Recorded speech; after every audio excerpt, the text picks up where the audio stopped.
Video आप लोगों तक सबसे पहले पहुंचे तो लाल बटन दबाकर चैनल को सब्सक्राइब जरूर करें और बेल आइकन दबाना न भूलें। Present by happy films. Happy films. Happy films.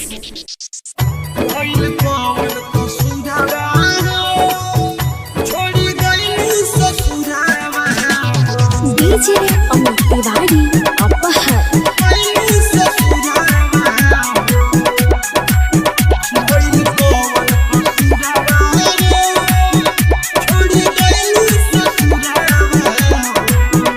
भइल कवन कसुरावा हो छोड़ी गइलू ससुरावा हो।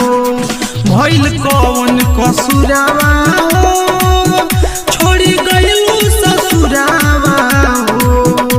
लागे ना मोर मनवा रोएला ई नयनवा, लागे ना मोर मनवा रोएला ई नयनवा। ई खाली अमहुरवा हो। भइल कवन कसुरावा हो छोड़ी गइलू ससुरावा हो। भइल कवन कसुरावा हो छोड़ी गइलू ससुरावा हो। Present by happy films. DJ Amit Tiwari Aphar.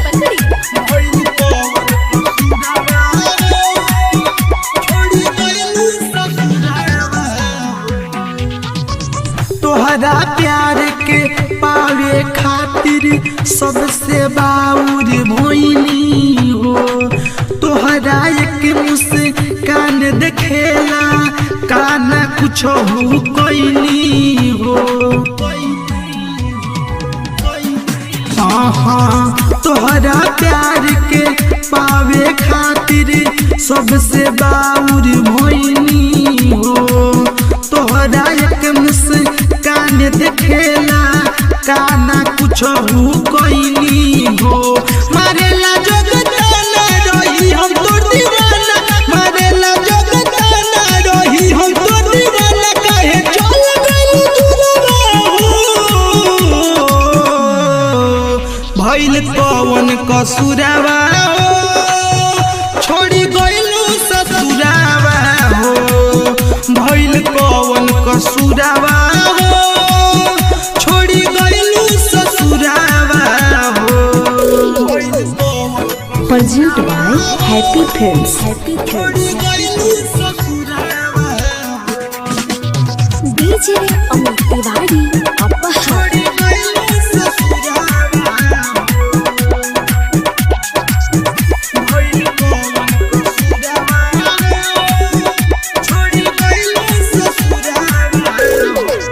झूठो खइलू क्रिया कसम नाही तूनी भइलू हो। सुशील मिर्केस के चाहत में कमी कवन पैलू हो। हाँ हाँ झूठो खइलू क्रिया कसम नाही तूनी भइलू हो। सुशील मिर्केस के चाहत में कमी कवन पैलू हो।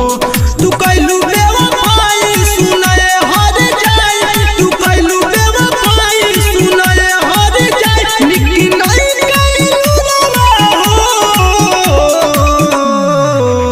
भइल कवन कसुरावा हो छोड़ी गइलू ससुरावा हो।